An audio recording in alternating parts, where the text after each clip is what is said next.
अयोध्या में प्राण प्रतिष्ठा कार्यक्रम को लेकर सारी तैयारियां पूरी हो चुकी हैं। हालांकि देखा जाए तो उससे पहले 30 दिसंबर को भी प्रधानमंत्री मोदी अयोध्या पहुंचेंगे, जहां पर करोड़ों की सौगात वो यहां के लोगों को देंगे। लेकिन देखा जाए तो 22 जनवरी को चूंकि विधि विधान के साथ प्राण प्रतिष्ठा कार्यक्रम होना है और ऐसी जानकारी सामने आ रही है कि जिस मुहूर्त में प्राण प्रतिष्ठा होगी वो बेहद कम समय का, तकरीबन 84 सेकंड का वो शुभ मुहूर्त होगा, जब रामलला को एक बार फिर से उनकी प्राण प्रतिष्ठा राम मंदिर के गर्भगृह में की जाएगी। इस वक्त मेरे साथ राम मंदिर के मुख्य पुजारी आचार्य सत्येंद्र दास जी महाराज हैं।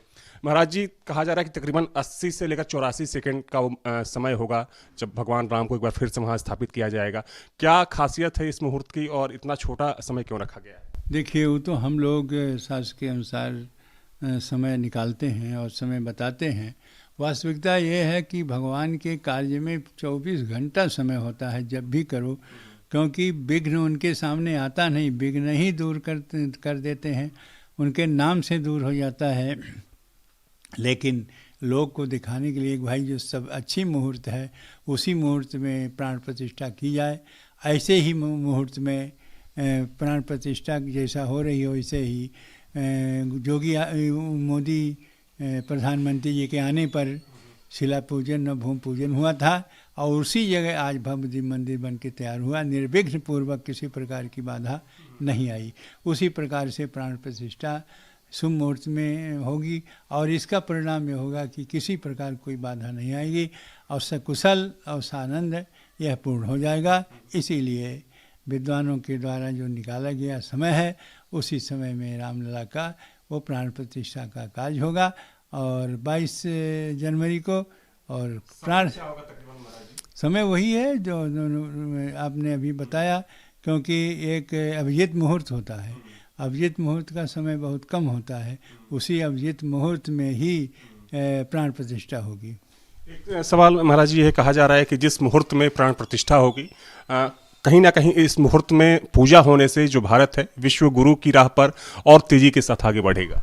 देखिए, यहाँ तक कि आप समझ लें कि जिस दिन रामलला वहाँ स्थापित हो जाएंगे, प्रतिष्ठित हो जाएंगे अपने भव्य मंदिर में, उसी समय पूरे देश में भव्यता आएगी और जो हमारे बीच में किसी प्रकार से तनाव है, कष्ट है या किसी प्रकार के और यह बाधाएं हैं वो सब दूर हो जाएंगी। और जैसा हम लोग घोषणा कर रहे हैं कि जो कार्य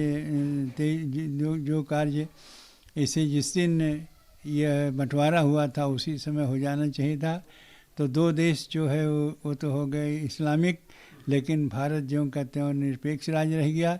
इसलिए उसी दिन यह भारत जो है वो हिंदू राष्ट्र के नाम से घोषित होगा। माना जाए कि प्राण प्रतिष्ठा के बाद जो विकास में बाधाएं हैं भारत के विकास में, कहीं ना कहीं वो बाधाएं भी दूर होंगी। बहुत बाधाएं दूर हो गई हैं, कुछ थोड़ी बहुत बाधाएं आती हैं, क्योंकि कोई भी धार्मिक कार्य करिए तो उसमें बाधा आती है। तो ऐसे धार्मिक कार्य जो है भगवान राम की प्राण प्रतिष्ठा की है और इसको कुछ लोगों ने तो भगवान को नकार दिया है कि भगवान राम का कोई अस्तित्व नहीं है, ये भी कहा है। तो ऐसी स्थिति में कहने वाले जो भी कहें, लेकिन जिसमें भगवान में जिसकी आस्था है, विश्वास है, वह उसका विश्वास वास्ता फलीभूत हो रहा है।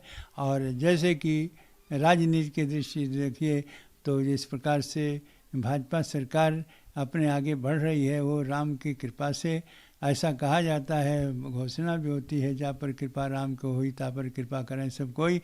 जनता इनके अनुकूल है। 3 राज्य की जो अभी विजय हुई है वैसे आगे भी विजय होती रहेगी। बहुत बहुत धन्यवाद महाराज जी आपका। तो मेरे साथ थे राम मंदिर के मुख्य पुजारी आचार्य सत्येंद्र दास जी महाराज, जिनका साफ तौर पर कहना है कि जिस मुहूर्त में प्राण प्रतिष्ठा का कार्यक्रम होना है, जिस मुहूर्त में भगवान राम को एक बार फिर से पुनर्स्थापित किया जाएगा, वो मुहूर्त देखा जाए तो भारत के लिए काफी शुभ है।